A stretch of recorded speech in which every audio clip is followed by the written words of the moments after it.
Bom, começou a gravar, tá? Então, pessoal, a gente viu, né, ao longo dessa disciplina, eu estou focando no SIG 3 na parte das infraestruturas de dados espaciais, né?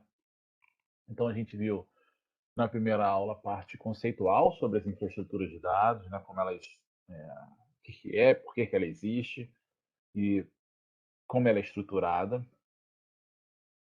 A gente falou também da INDE, né, da Infraestrutura Nacional de Dados Espaciais, ou seja, a ação que o Brasil tomou em implantar uma infraestrutura a partir da Comissão Nacional de Cartografia, de um comitê específico da Comissão Nacional de Cartografia.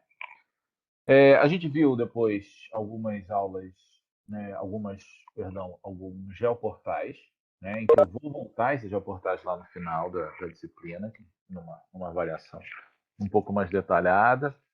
É, Na última aula a gente falou sobre geoserviço, ou seja, como é que é a ideia do geoserviço, como é que funciona é, o processo de acesso ao dado, né?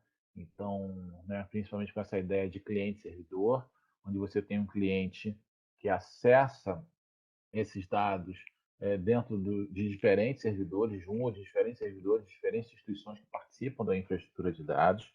Isso é tudo feito a partir de padrões, né, comandos padronizados, para que você possa acessar diferentes dados de diferentes instituições, você entender esses dados, né, a famosa interoperabilidade, né?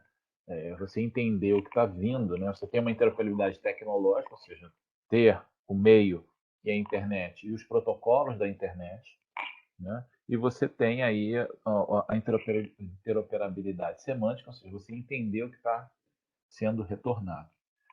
Para facilitar a vida de todo mundo, existem os ambientes intermediários entre o cliente e o servidor, ou seja, né, as páginas, então os portais. Né? Quando você entra no portal da Indy, em vez de você escrever todos aqueles comandos, né, que são usados para solicitar a informação, né, com alguns cliques ali no portal, ele codifica isso tudo que você solicita e manda. Hoje, a gente vai ver uma segunda parte desses geoserviços, que são os metadados. Como é que os metadados funcionam? Qual é a lógica por trás do metadado, aonde ele parte, normatização e assim por diante.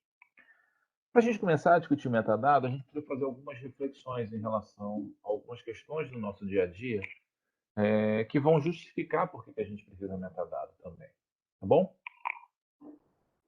Então, a primeira questão que eu queria trazer aqui para vocês é quando a gente, né, vai ter acesso a remédios. Né? Eu estou passando bem isso agora, então, assim, você tem remédios e tem a bula, ou seja, o que está ali especificamente, especificado na bula do que é aquele remédio. Né?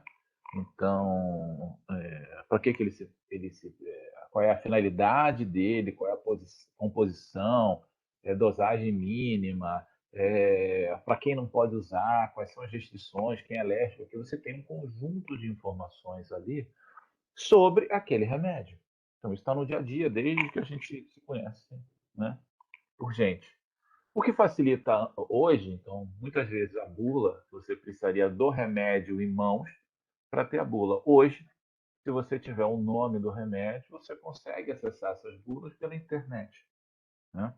Então, há essa facilidade que a gente tem hoje de acesso a essas informações sobre os remédios.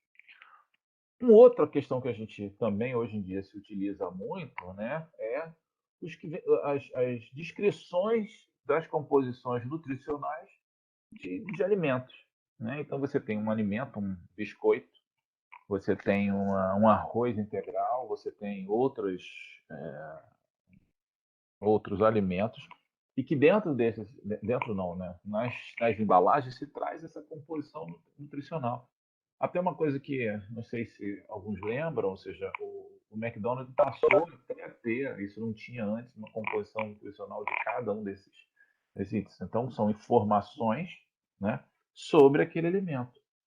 Para quê? Para que você possa entender o que é o produto, né? esse produto é mais adequado a que uso, quais são as restrições de uso desse produto, quem é, o produtor desse produto.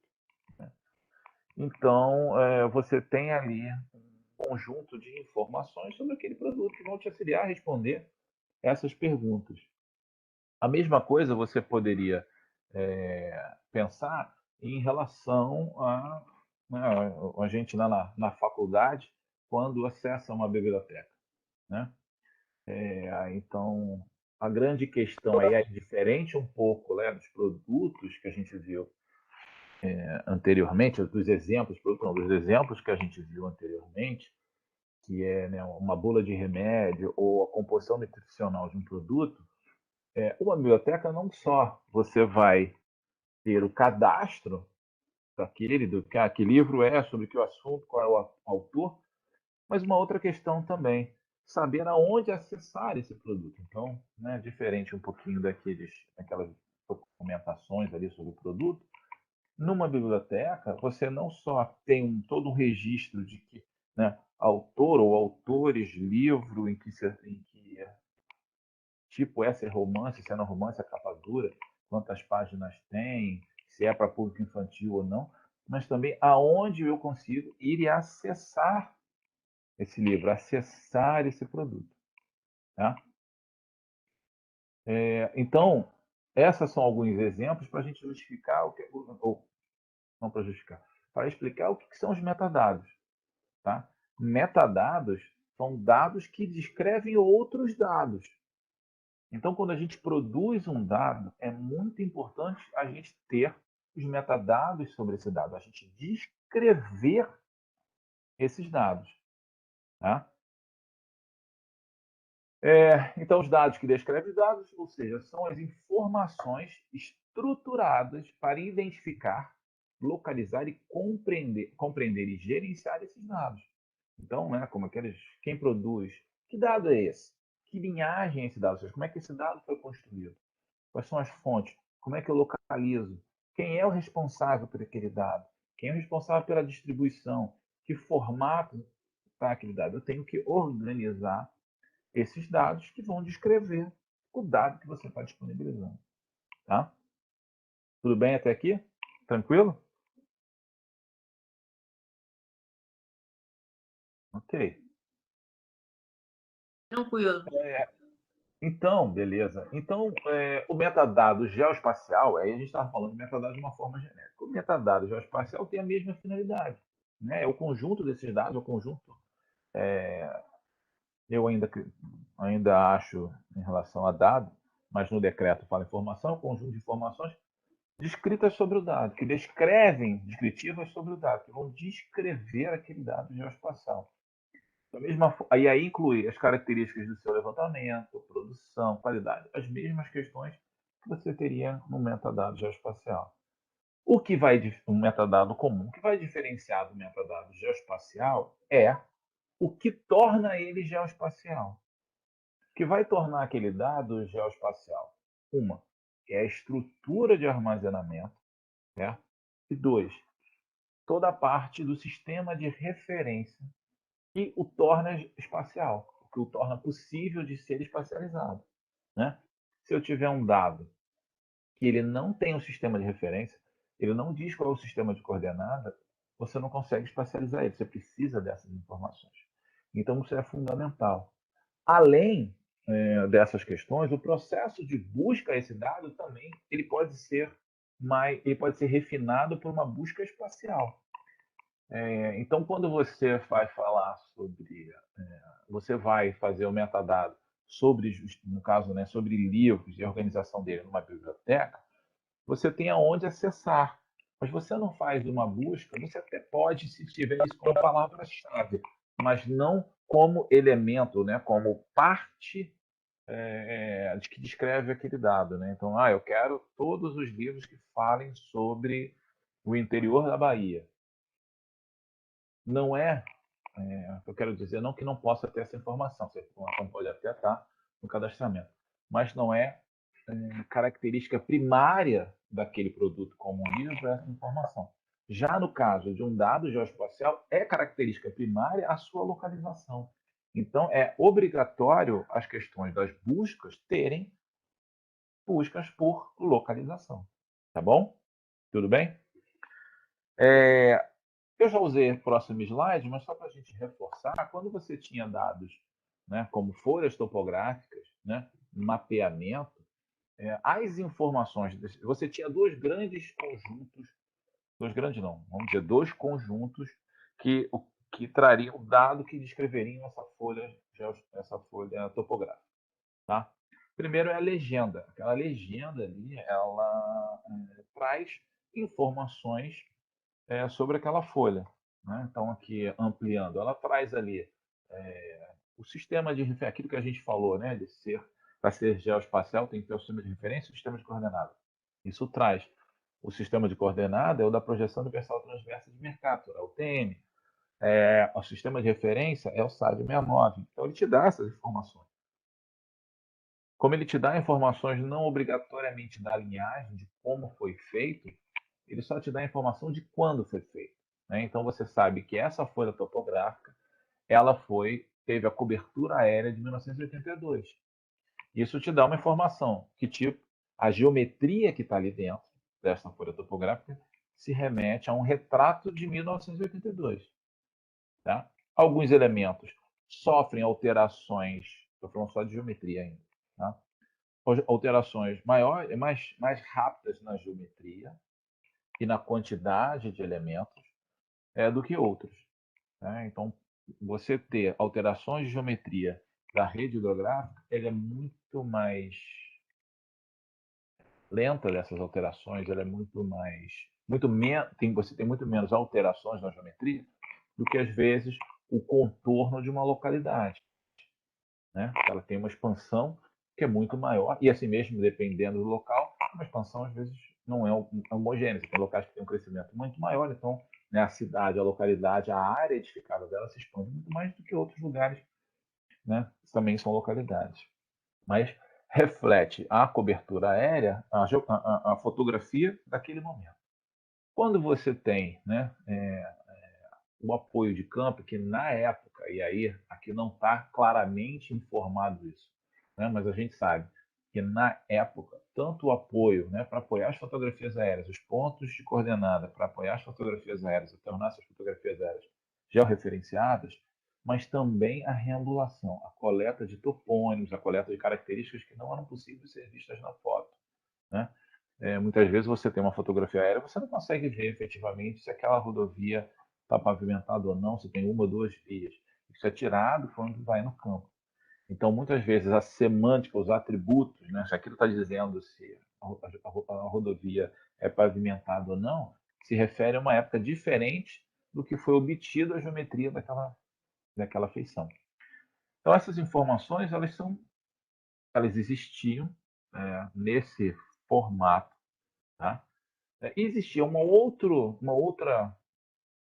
outro conjunto de dados sobre essa folha que não eram disponibilizados diretamente. Existiam até formas de consultar, às vezes, né? Muitas consultas, às vezes, usuários iam no IBGE para ter acesso às chamadas pastas PIC. O que eram as pastas PIC? É a pasta de informação cartográfica. Né? Era aquela folha, toda a documentação, ou seja, quais foram as fotografias aéreas usadas, os pontos de apoio, as coordenadas dos pontos de apoio, os relatórios de ambulação, os relatórios de triangulação, tudo o que foi feito para produzir essa folha estava numa pasta, tudo em papel, tudo em analógico, em pastas organizadas. Por isso até que a diretoria de docências, quando ficava em Parada de Lucas, tinha uma biblioteca específica, diferente de outras diretorias. Né? No IBGE você tem a biblioteca de acesso né, aos dados, acesso às publicações na Canabarro, né, na Centro de Documentação e Disseminação de Informação, CDDI, na própria ENSE, com o intuito de atender os alunos, e na diretoria de geociências. Por quê? Porque você tinha muitas consultas a essas documentações que não podiam sair e eram analógicas. Então, isso dificultava o acesso a essas informações. Certo? Bom, Outra questão, então, isso era ali. Então, hoje em dia, se eu quero buscar informações sobre um assunto, não estou falando de dados geoespacial obrigatoriamente. Se eu quero fazer qualquer tipo de busca sobre informações, aonde vocês buscam? Qual é o local que vocês vão buscar essas informações? Na internet, professor. Ok, na internet, mas em alguma plataforma específica? No Google. É o Google, o famoso Google, né? Dá um Google para saber. Então, muitas vezes se faz isso. Ei, eu tô precisando. Pô, tô vendo o exemplo, pô, tô vendo aqui um filme ou uma série e apareceu atores e tal. Pô, quem é esse cara mesmo? O que ele fez? Você tá vendo o filme, mas você vai lá, acessa o Google e tem informações na hora ali sobre aquela série, qual é o elenco, quantos episódios tem, quando é que ela foi feita. Você muitas vezes faz isso, né? Você faz essa pesquisa no Google, ou mesmo, eu preciso de um médico assim assado. Você bota lá no Google, aparece várias recomendações, várias análises, um produto que você quer comprar, também aparece várias, né, recomendações, análises, problemas, comentários, assim por diante, né? Isso, né? Para médico, doctoralia, Então, assim, você faz essas buscas. Você pode também fazer essas buscas com dados geoespacial, né? Então, te botei, ó, tipos de solo em Santa Catarina. Será que eu acho alguma coisa no Google sobre tipos de solo? Tá? E realmente ele vai me trazer uma série de informações. Então, tenho aqui, ó, terrabrasilis.org.br. Apareceu muitos PDFs, né? Se vocês olharem aqui, né? PDF, já até um produto. E tem esse aqui, ó, Mapa Geodiversidade do Estado de Santa Catarina, disponibilizado por terrabrasilis.org.br. Aí você abre esse produto, né?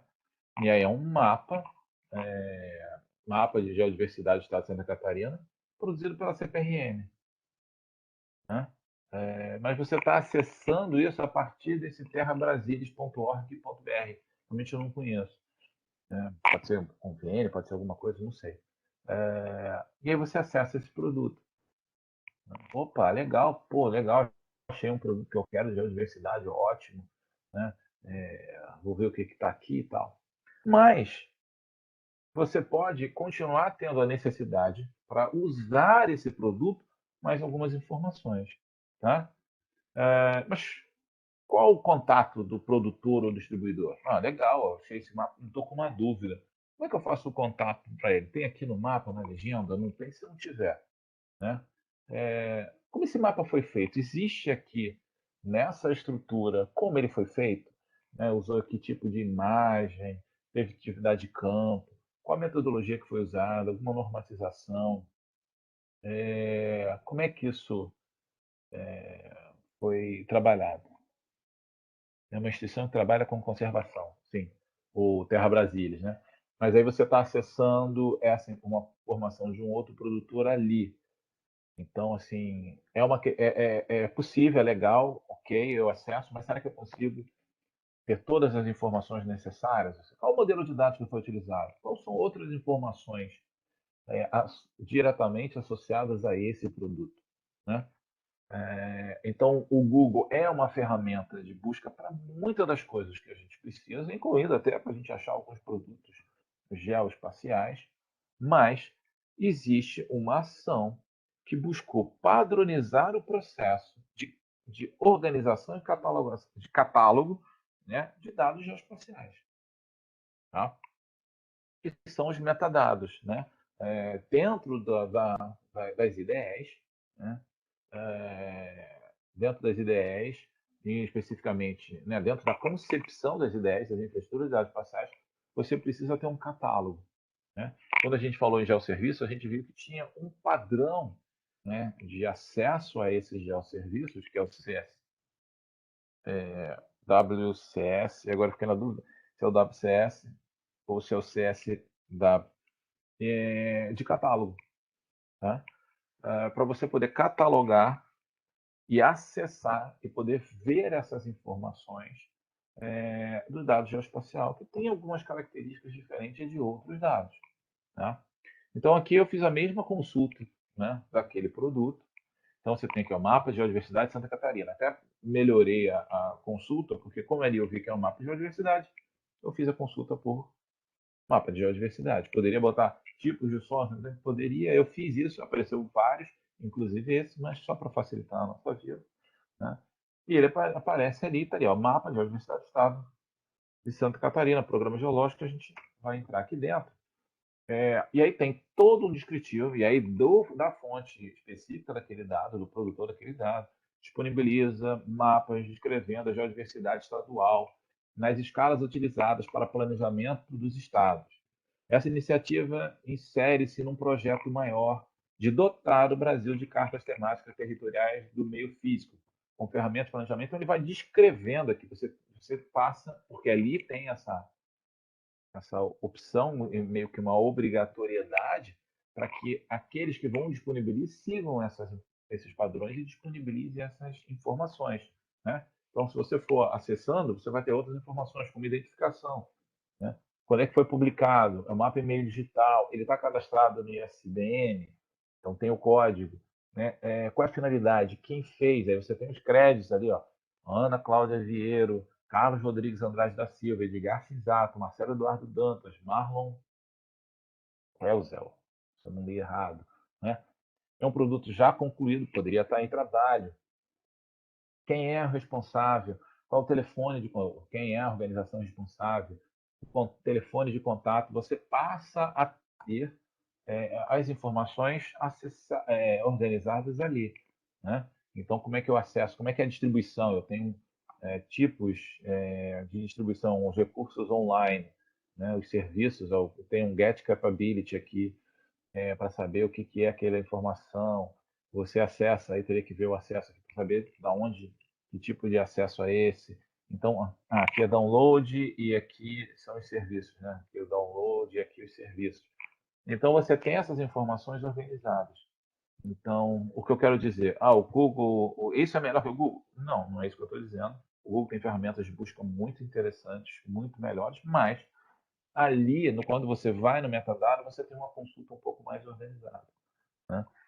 Um outro exemplo, eu não sei se vocês já viram, existem alguns sites que registram, não sei, se eu for, né, tentar buscar seus ancestrais, né, a bisavó, a avó, se você tiver algum nome, você consegue cadastrar, porque eles vêm cadastrando os livros dos cartórios e, de certa forma, pegando informações e botando como informações de consulta, ou seja, quem é? É fulano de tal.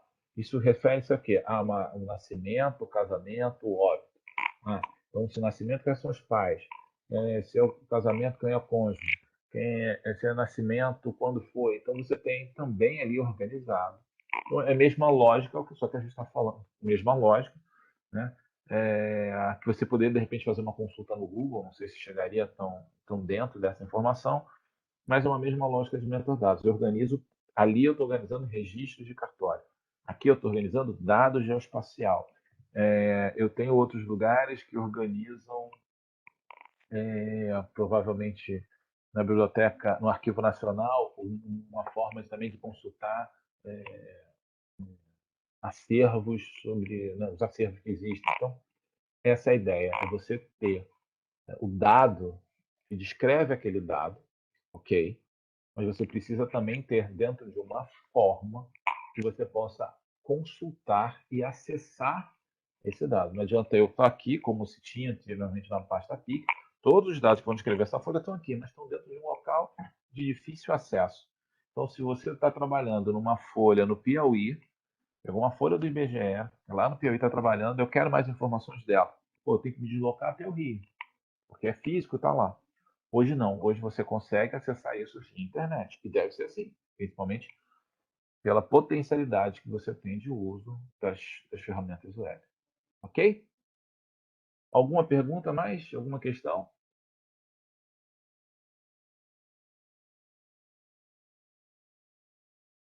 Tudo bem? Ok. Bom, como é que isso está na Indy, né? Então, o metadado é uma componente fundamental da Indy, sem dúvida nenhuma, e ele aparece dentro, né, do decreto, dentro de toda a parte normativa da INPE. Então, algumas questões, como os metadados são essenciais para promover a documentação, integração e disponibilização de dados, bem como possibilitar a sua busca e exploração. Aquilo que a gente vem falando. Né? Então, se você quer promover a documentação, a integração e disponibilização dos dados, né, eu quero que isso aconteça, eu preciso disponibilizar uma ferramenta de busca e consulta sobre esse dado. Depois, evita a duplicação de ações e o desperdício de recursos. Por quê? Porque se eu cadastro tudo que está fazendo, bom, eu vou começar agora o mapeamento da geodiversidade, como exemplo, do Mato Grosso do Sul. Opa, então vou lá, eu vou cadastrar que o status dele em planejamento. Planejei, comecei a executar, está em execução, finalizei, está concluído. Por quê? E se alguém precisa e quer fazer isso, ele olha ali, o que ele vai achar? Vai primeiro onde procurar, de produzir, ele vai procurar sobre biodiversidade no Mato Grosso do Sul, ele vai achar um produto, ele vai achar um metadado que está descrevendo um mapa de geodiversidade que vai ser feito pela CPRM, mas que ainda está em fase de execução. E ali tem uns contatos. Ele fala, opa, peraí, eu vou ligar para lá e vou saber como é que está esse produto, como é que está esse processo. Para eu botar no meu planejamento, se eu vou levar 2 anos para produzir isso, vocês estão dizendo que vão fazer em 1, porque já iniciou, eu vou botar no meu planejamento, eu vou repensar meu planejamento, eu não vou ter que fazer a mesma coisa, eu não vou precisar ter desperdício de recursos, qualquer tipo de recurso, de gente, financeiro, de equipamento, o que for, porque eu tenho ali um local que dá essa informação. Mas aí vocês podem perguntar, tipo, pô, mas isso não funciona, pô, eu vou lá e nem todo mundo cadastra. Aí é uma parte cultural que a gente precisa cada vez mais promover essa questão do metadado, promover essa questão da documentação. Não é porque tem metadado. Documentação sempre vai ser importante, porque, né, o dado está ali, mesmo que você tenha um dado da década de 60, que é importante, de repente, para você trabalhar, para fazer um monitoramento, acompanhamento de evolução de alguma questão, se você não tem a documentação daquele dado, atrapalha muito. Então, se lá naquela época já se pensava, ou já começasse a trabalhar em documentar o que tem ali dentro, né, o que é aquele produto, descrever aquele produto, facilita o entendimento. Então, se hoje ainda não tem, é uma questão cultural. Tecnologia, a gente vai ver também normativa, existe. A gente tem que cada vez incentivar isso. Tá? O compartilhamento e disseminação dos dados geoespaciais e seus metadados é obrigatório para os órgãos. Então, os órgãos do Poder Executivo Federal têm que disponibilizar seus metadados, porque está em decreto, que é um decreto do Poder Executivo Federal, então ele está limitado a esse nicho, mas há um trabalho, ou pelo menos existia um trabalho forte de se levar isso às outras entidades de outros níveis da federação, estados, municípios do Distrito Federal, para que eles também para que eles façam a documentação e o cadastro do metadado. Tá?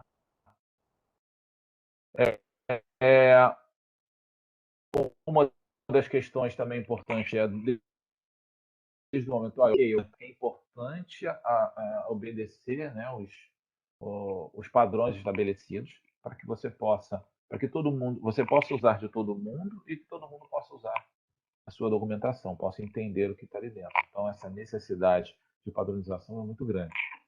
Então padronizei, mas se ela não estiver muito boa, existe todo um processo, né, de revisão dessa padronização. A gente vai ver mais à frente que teve o primeiro perfil de metadados e foi lançado há pouco tempo um segundo perfil, uma atualização desse perfil. Por quê? Porque a normativa que é usada como base, que é a normativa ISO, teve uma alteração. Então você busca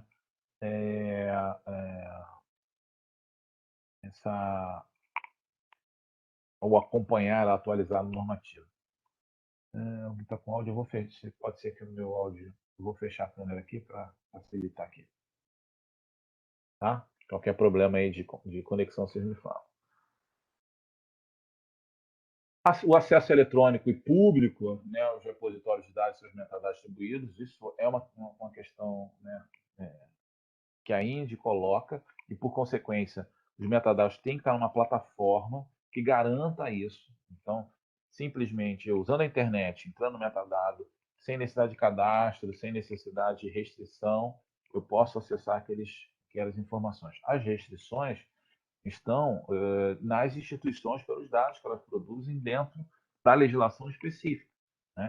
Então, existem questões em relação ao aerolevantamento. Existe toda uma legislação sobre aerolevantamento que diz quais são as áreas restritas ou as áreas que não podem ser divulgadas.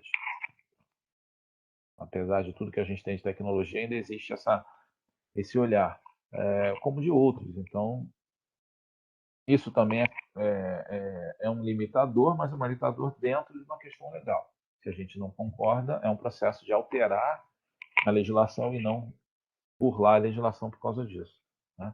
Mas o que não tem nenhum, que é público e deve ser divulgado, se tem hoje um ambiente para fazer isso. As pastas PIX eram públicas? Sim, mas eram de difícil acesso, porque elas eram analógicas e estavam num local físico, que você tinha que se deslocar para esse local físico.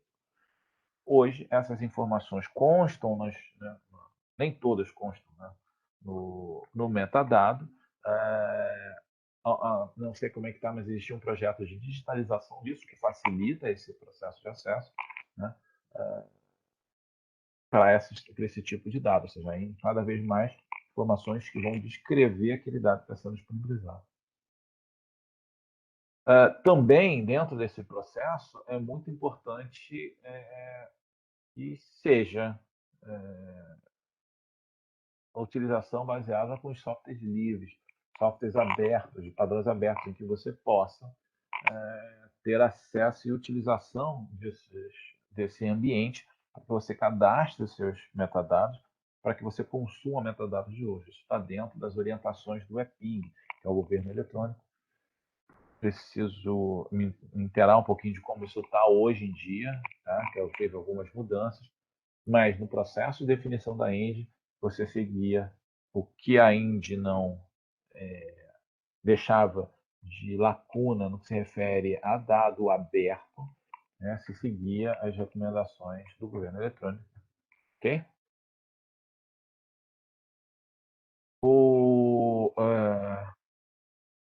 É importante no metadado entender também os seus níveis de alcance. Então, eu tenho que descobrir o dado, responder, né, as perguntas. O que, onde, quando, como e quem. Então, né, eu catalogo as informações para responder isso. Exploração desses dados, ele precisa garantir a exploração, né? Então, identificar que tipo daquele dado, se aquele dado é apropriado, quais são as restrições que aquele dado pode ter, muito parecido com o que a gente tem nas próprias bulas de remédio. Esse remédio ele foi desenvolvido para essa doença ou esse sintoma, né? Se você tá grávida, se você é lactante, se você tem diabetes, o que for, não sei, né? Você tem as restrições de uso. Então, isso também para os dados geoespaciais. Esse dado tem restrições de uso no que se refere à precisão, né, acurácia posicional ou acurácia temática ou acurácia temporal. Você pode também descrever isso. E a utilização, ou seja, onde é que eu consigo isso? Qual é o padrão? Como é que eu posso usar? Então, sempre vai buscar nos perfis de metadado, na organização do metadado, esses alcances. Descobrir o metadado, explorar o metadado e utilizar. Desculpa. Descobrir o dado, explorar o dado e utilizar o dado através, né, da documentação desse dado através dos seus metadados. Tá bom? Tudo bem?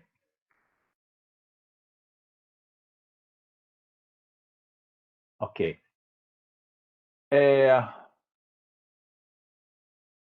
E aí a gente entra na questão, que eu já fiz essa pergunta para vocês, acho que também em outra aula, na questão de padronização.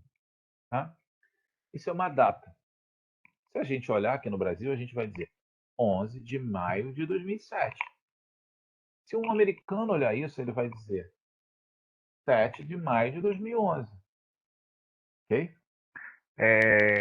Então, eu preciso padronizar. É necessário, né, normatizar para cadastrar e divulgar metadados. Senão cada um cadastra de um jeito, cada um divulga de um jeito e você não resolve o problema de você ter dados que descrevem dados de forma que todo mundo possa usar e todo mundo possa entender que dados estão disponíveis.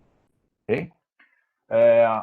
Então, as normas oferecem uma base a partir do qual é possível desenvolver perfis nacionais. Né? Então, eu tenho uma norma que diz quais são os processos de padronização. A partir dessa norma, eu posso definir um perfil nacional.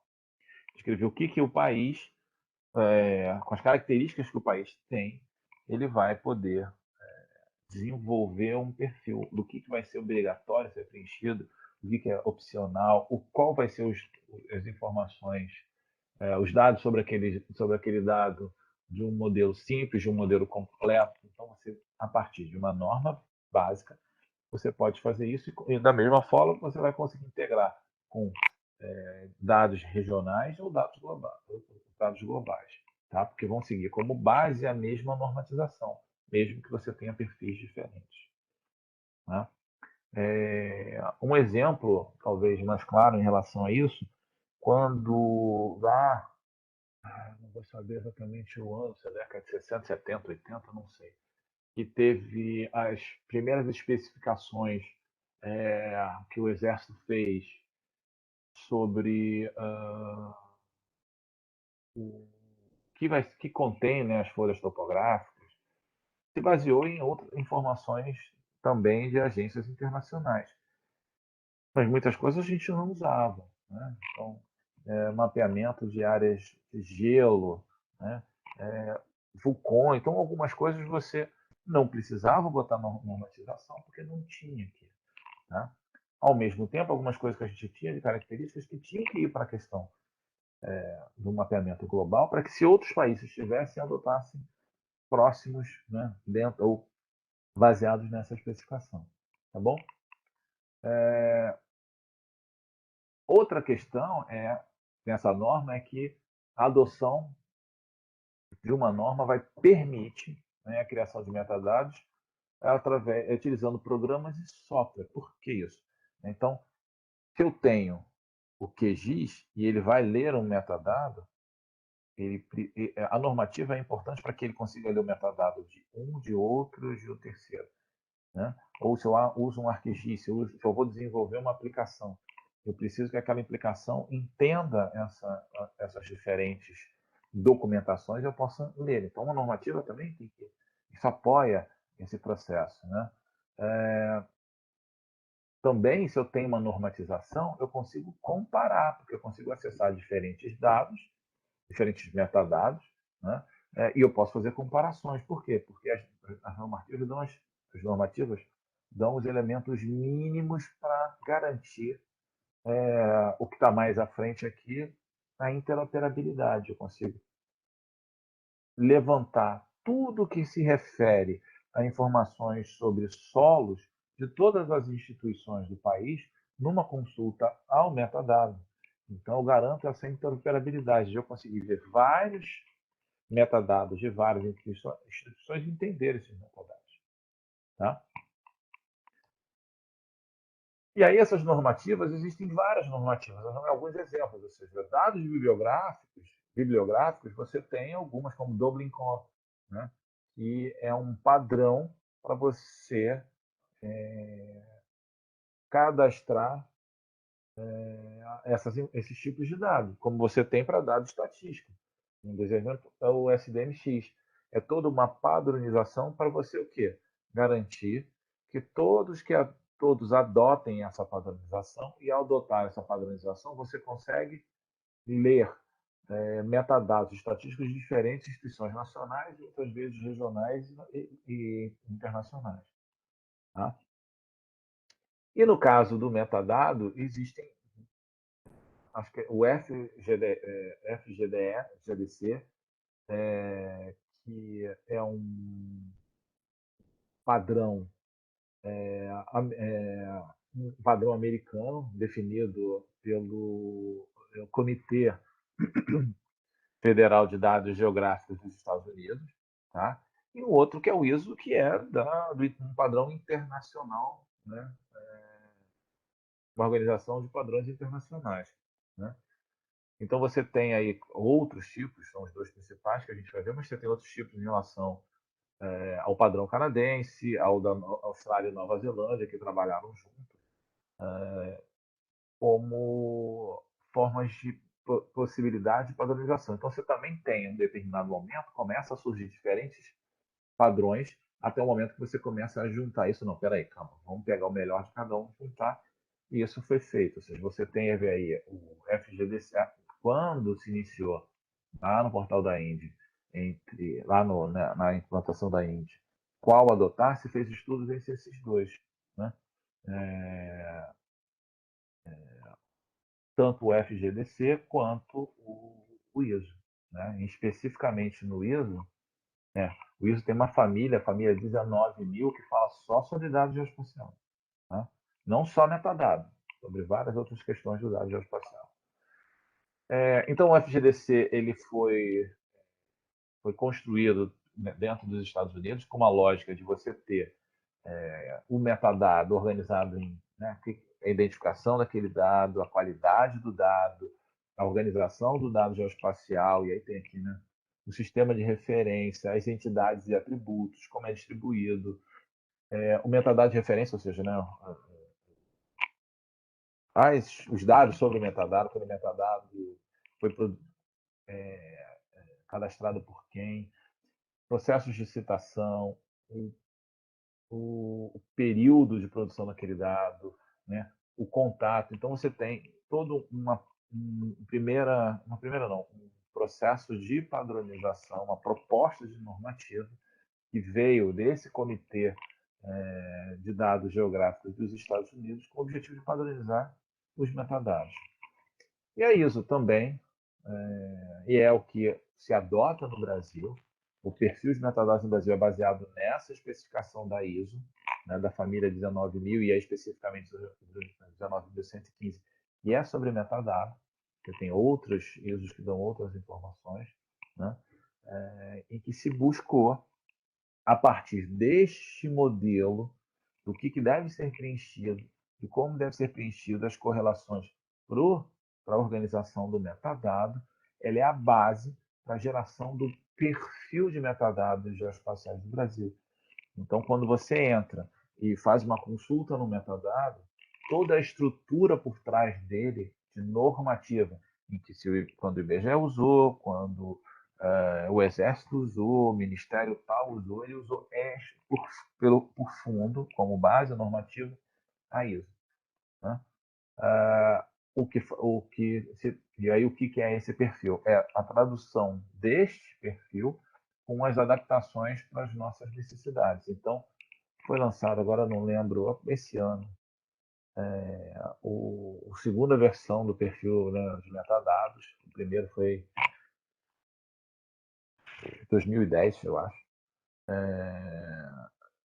E aí é um perfil que trabalhou agora no momento, ele estava sendo trabalhado no momento em que a CONCAR foi extinta, então aquele órgão que tinha um colegiado, que tinha grupos de trabalho, grupos técnicos que discutiam isso, ele se perdeu, e aí o Exército e o IBGE se juntaram e falaram: a gente não pode deixar isso passar, a gente precisa publicar esse trabalho que já tinha iniciado. Então o Exército e o IBGE se juntaram, não é uma publicação da CONCAR, é uma publicação conjunta do IBGE e Exército, mas que não podia esperar uma retomada, e aí se publicou esse novo perfil, né, que é a atualização do perfil anterior, porque o perfil anterior usou a ISO 19115 de 2003, teve a de 2014, e isso foi implementado. E os produtos, e o projeto para que os produtos geoespaciais, os produtos, né, os dados produzidos, os dados geoespaciais produzidos pelo Brasil possam dispor de uma documentação de referência para produzir seus metadados, né? O perfil MGB, ele trabalha com pacotes de entrega de grupos de informação sobre o dado geoespacial de uma forma completa. E aí os que existem, ou seja, você tem primeiro metadados, que é uma informação sobre aquele metadado. Por que você precisa disso? Porque eu preciso dizer em que tipo, para que os computadores, para que os sistemas entendam, eu preciso dizer, ó, aquele metadado foi escrito nesse tipo de fonte, não fonte Arial, mas assim, de tipos de letras, de caracteres, para que ele possa entender uma cedilha, um acentuado e assim por diante. Então você tem as informações sobre aquele metadado, né? Depois você tem várias outras informações de identificação. Vou identificar que recurso é esse, ou seja, eles chamam os recursos porque você pode ser dado, pode ser uma publicação, pode ser uma camada de informação. Então, você tem as informações sobre a identificação, as restrições de uso legais ou de segurança, a linhagem, ou seja, quais são os insumos que foram usados para produzir aquele dado, a manutenção, qual é a frequência que aquele dado vai ser mantido. Então, exemplos em relação a isso, ou seja, as bases cartográficas contínuas do Brasil na escala 350.000 são produzidas estão atualizadas de 2 em 2 anos. Né? Os dados censitários, teoricamente, são produzidos de 10 em 10 anos. Você coloca as informações sobre a manutenção. A referência espacial, né? Quais são as primitivas geométricas que estão sendo usadas naquele dado. O sistema de referência, né? O sistema de referência geodésico. O conteúdo, ou seja, quais são as feições que estão ali dentro. Então, aquele mapa tem hidrografia, sistema de transporte, localidade, as informações que você pode cadastrar. Né? Informações sobre as representações cartográficas que estão ali dentro. A distribuição, como é que é feita a distribuição da atenção, os serviços web que são disponíveis para isso. Pode ser que aquele produto seja só download, para aquele produto seja WMS download, ou shape, e assim, download que eu estou dizendo, download é o serviço, o download pode ser PDF, shapefile, o serviço pode ser WMS, WFS, assim por diante. Né? Qual é a extensão geográfica que aquele dado é um dado, né, como diz, biodiversidade de Santa Catarina, ou seja, a extensão geográfica é o estado de Santa Catarina, ou é do Brasil, ou de um determinado bairro, não importa, dá ali a extensão geográfica. Quem é o responsável por aquele dado? E aqui está duplicado aqui. Quem é o responsável pelo dado? Né? Qual é o idioma e quais caracteres você está usando para preencher aquele dado? Qual é a qualidade, quais os relatórios de qualidade daquele dado? Então, isso tudo são os pacotes e o que você precisa preencher dessas informações. No perfil, né, nesse perfil, ele dá um exemplo, dois exemplos, eu trouxe um para a gente ver, né, que é a base cartográfica contínua do Brasil. Né, então, o que se quer, o que se documenta para fazer isso? Então, você tem o título, o nome, o que a data de quando esse produto foi feito, o tipo, se é uma publicação, qual é a versão, se tem alguma versão, é a quinta, é a décima, a primeira. Né? Existe alguma série, então você tem muitas vezes, o IBGE tem os manuais técnicos de geociência, manual técnico de geociência de solos, você tem a série manual técnico de geociência, ou o mapa série Brasil, são os mapas na escala para 5 milhões. Político, físico, então ele está dentro de uma série, assim você pode ter outros produtos de outras instituições que também são série. Né? O resumo de que é aquele dado, para que aquele dado serve, quem produz aquele dado, status que está concluído, né? Quem é o responsável, é onde eu acho os contatos para ter acesso a isso. Quais são os tipos, o tipo da representação é vetorial.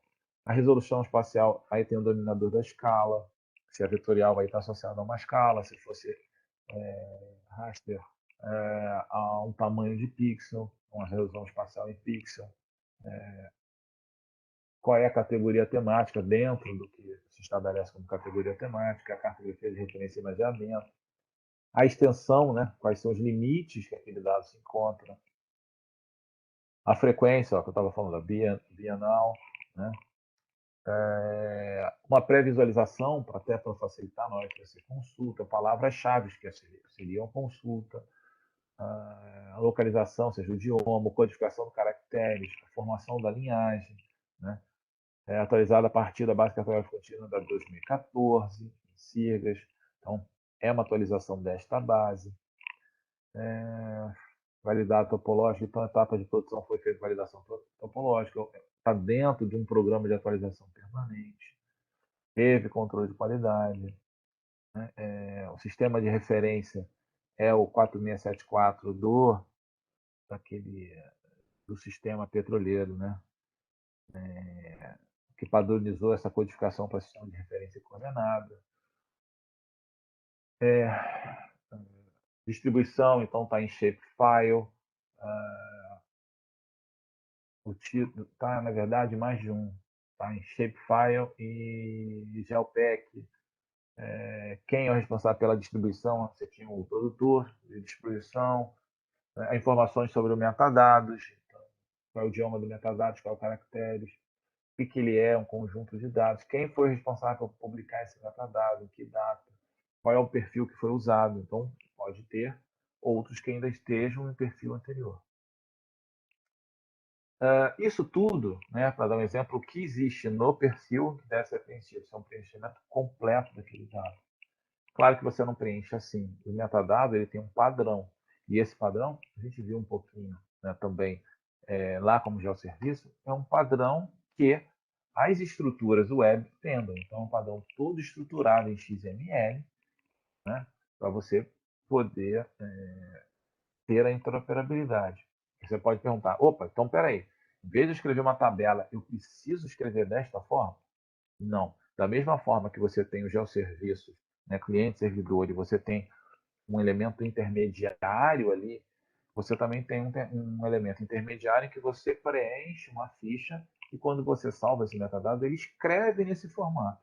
Então, tudo que está ali naquele metadado, ele se encontra aqui. Então, está vendo aqui, ó, os contatos, os nomes, a organização que é responsável,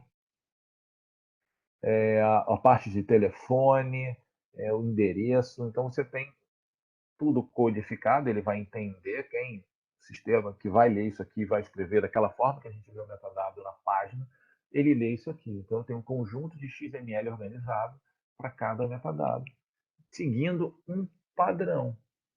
Então, o metadado ele diz, né, o padrão vai dizer o que tem preenchido e como ser preenchido nesse formato, para que todos os sistemas entendam. Então, aqui eu tenho a parte de informações sobre o sistema de referência, né? Qual é né, o sistema de referência, qual é o elipsoide, qual é a informação de semi-eixo maior e achatamento, está guardado em coordenadas geográficas, né, o que tem, quinta versão, base cartográfica, o nome. Então, você tem todas as informações organizadas, né, o descritivo dela, que são organizadas dentro do padrão que existe. De novo, você não precisa escrever desta forma. O que você precisa é ter uma aplicação, que a gente vai ver que é o GeoNetwork, que facilita isso. Você acessa o GeoNetwork, você escreve as informações da sua publicação, ele vai salvar no padrão e vai poder disponibilizar isso. Então, qualquer plataforma que leia metadado vai entender esse arquivo e ele vai mostrar de uma forma agradável, bonita, né? Tudo bem organizadinho, essa informação que está nesse padrão. Ok? Alguma pergunta?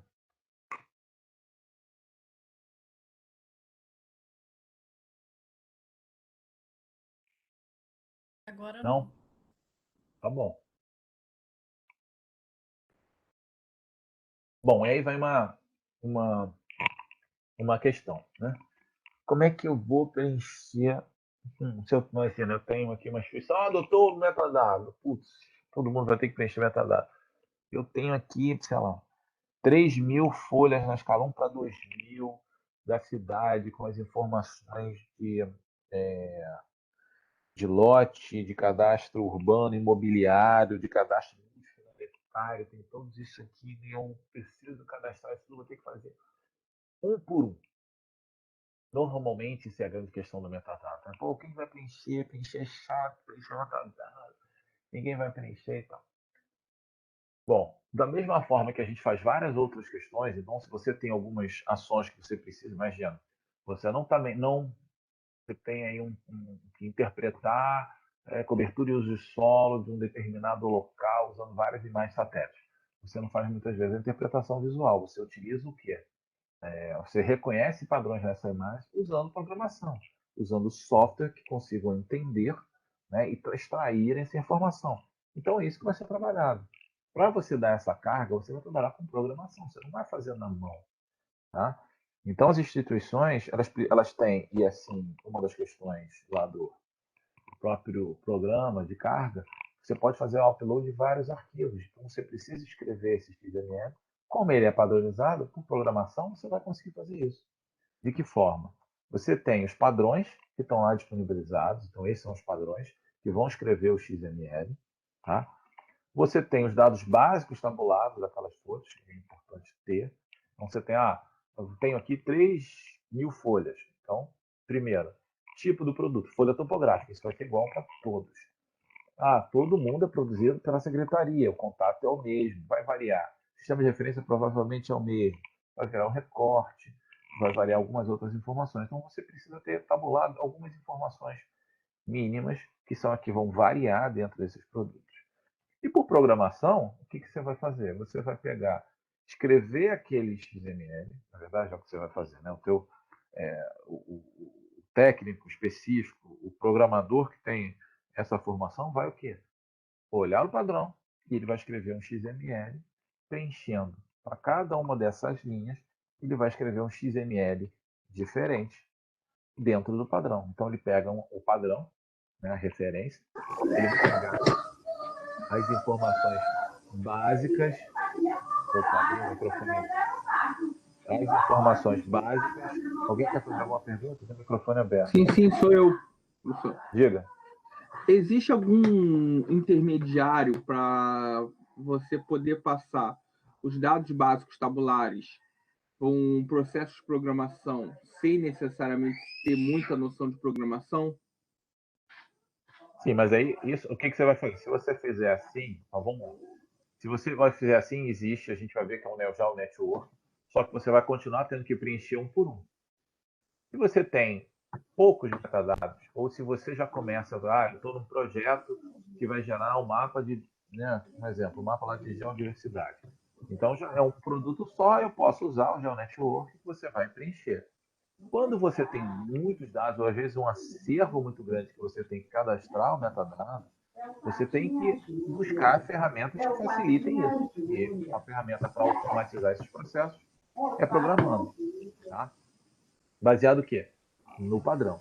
Você tendo o padrão, você vai conseguir gerar esse código aqui que o próprio GeoNetwork também vai entender. Tá? O que eu estou falando é isso aqui, ó, é um programa, existe o GeoNetwork que você instala e você faz esse preenchimento.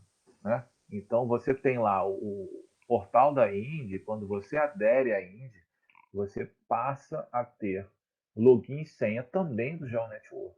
Tá? E aí você acessa o GeoNetwork e a partir de você vai preencher os seus metadados. Você vai fazer um a um, ou você vai dar uma carga de vários XML. Como é que esses XML vão nascer? Né? A partir disso. Tá? Então você está dizendo que sempre eu vou ter que ter programação? Não. Estou falando se você tiver um volume muito grande. Mas se eu tenho 2, 3, 4 metadados, 4 produtos que eu tenho que cadastrar, talvez seja muito melhor você ir lá e cadastrar. Você pode cadastrar um modelo mais simplificado e com o tempo você preencher o modelo mais completo. Então, se eu tenho um produto que está sendo trabalhado, você pode preencher o simplificado, certo? E a partir desse simplificado, quando você concluir, você melhorar a linhagem, já está produzindo, você não tem todas as informações da linhagem ainda. Né? Você cadastra a parte básica e depois você preenche a parte completa, se assim você decidir. Uma opção do usuário em relação aos seus dados. Não é obrigatório. É obrigatório cadastrar, não obrigatório cadastrar no modelo completo. Tá? E o GeoNetwork é uma ferramenta para isso. É uma aplicação livre de código aberto para cadastrar dados geoespaciais. Tá? Metadados geoespaciais, perdão. É o que é adotado pela Indy e muitas outras IDEs, como padrão para carga de metadados. Né? Quando uma instituição adere à Indy, além dos acessos a esse serviço, eles recebem todos os treinamentos, incluindo de GeoNetwork, para que possa preencher e facilitar esse preenchimento dos metadados. Tá? Ele vai fornecer edição, pesquisa de metadados, visualização e mapa, ele vai ter todo esse processo para você poder editar e publicar o metadado. Tá? E também, quando você olha lá, né, metadado, a interface que está ali é a interface do GeoNetwork para aquele metadado. Tá? Não é o GeoNetwork, porque você pode, não é o GeoNetwork, assim, porque você pode customizar ele para um front page mais interessante.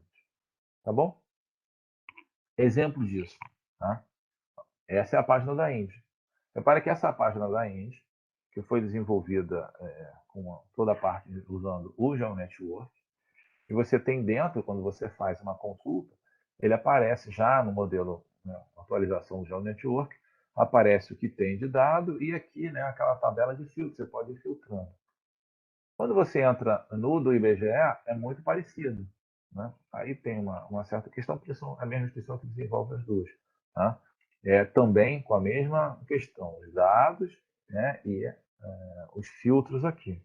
Mas aí você vai na Agência Nacional de Águas, muito parecido também, né, não obrigatório em cima das mesmas questões, mas a ideia da montagem, quando você entra dentro, olha, também tem né, dentro do metadado da ANA, não é o metadado da Indy, né, a página de acesso da Indy, também com seus filtros. Né? Aqui é da CPRM, tá vendo? Usando já o Network, mas numa versão antiga. Anteriormente, os metadados da Indy eram também dessa mesma cara, em que você tinha a página aqui de consulta e aqui mudava as consultas. É da mesma forma. Usando o Network, só que na versão anterior. Tá? Ou outras customizações. Repara, isso aqui é da IDE, da Infraestrutura Espacial do Estado de São Paulo. Você vê que o olhar é diferente, em vez de ter aqueles textos assim, né? Ele tem através de ícones. Quando você faz uma pesquisa, ele parece muito próximo também. Né? Por quê? Porque usa os mesmos padrões, usa a mesma interface. E isso facilita. Tá? Então, quando a gente entra num perfil de metadados, ele está lendo aquele XML que foi desenvolvido no ambiente da instituição, né? Em que você vai conseguir ler de vários instituições, você vai conseguir ler e você vai poder acessar esses metadados. Ok? Perguntas?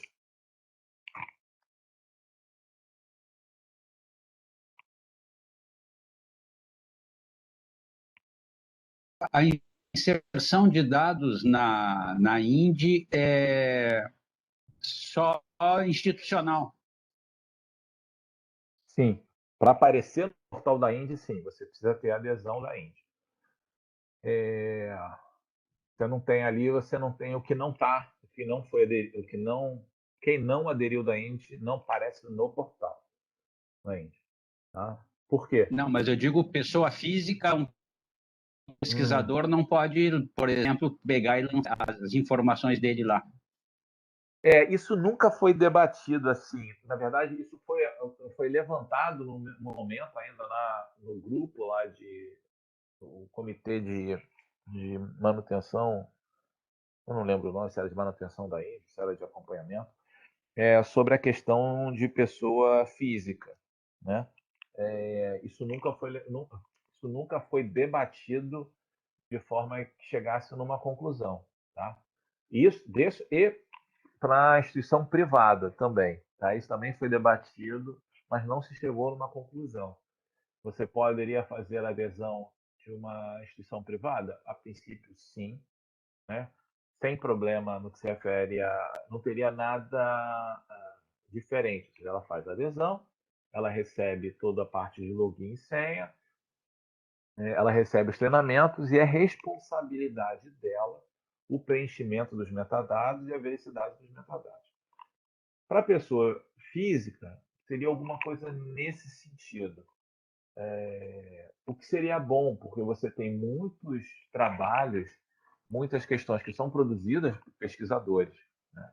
O que se pode fazer, em alguns casos, é você conseguir, e teve umas ações que era chamado de Indie Academia, que foram algumas ações que buscaram trazer as universidades para dentro para participar da Índia, né? Para participar preenchendo, né, os projetos de pesquisa, os dados associados, não importa se são poucos, muitos ou de uma área pequena, normalmente, né, as pesquisas às vezes são de áreas menores do que.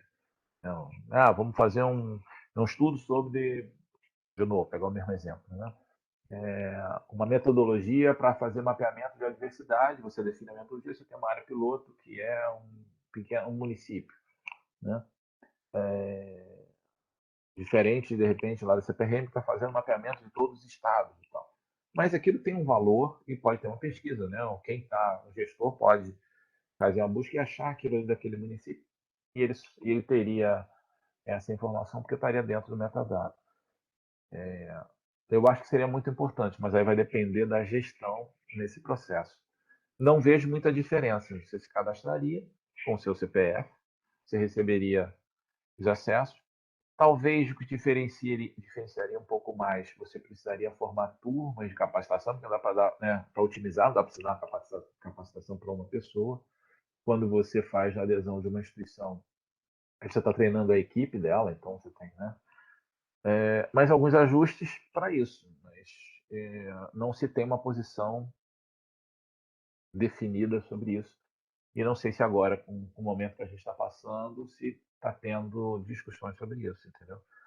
Mas disponibilizar todo o dado possível é cada vez melhor. Se você tem dados de pesquisa que você possa botar no metadado, senão, né, você acaba pesquisando metadado e não tendo acesso, de repente, a uma pesquisa que é interessante para o que você quer. Tá?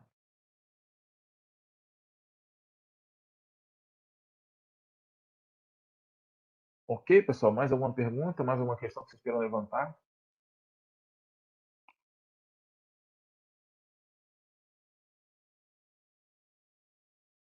Não? Tá. Uma coisa a gente vai fazer uma prática. Na próxima aula a gente vai fazer uma prática de geosserviço e na outra a gente vai fazer uma prática de metadados e já com duas atividades. Eu vou pedir para vocês, principalmente para o metadado, tá? Dos trabalhos que a gente fez em SIG2. Então, que seria a última aula, né, sem ser essa próxima, vocês terem bem isso definido, que a ideia é a gente escrever, né, escrever um metadado daquilo que vocês produziram. Então, se vocês produziram, né, 3, 4 mapas, né, na atividade de SIG2, né? Opa, então a gente vai escrever ali. Então, que mapa é aquele? De onde veio a fonte? De onde é a fonte que vocês tiveram? Então, a gente vai fazer um exercício de metadado usando os dados de vocês. O ideal é que a gente pudesse fazer isso também com os seus serviços que vocês prepararam lá em SIG2. Mas é um pouco mais difícil porque tem que ter o GeoServer. Eu ainda não consegui nem instalar, não estou conseguindo instalar o GeoServer na minha máquina. Então vou ver como é que eu vou conseguir fazer isso até para a próxima semana. Eu estou indo no IBGE na terça para ver até se eu consigo. Deixa eu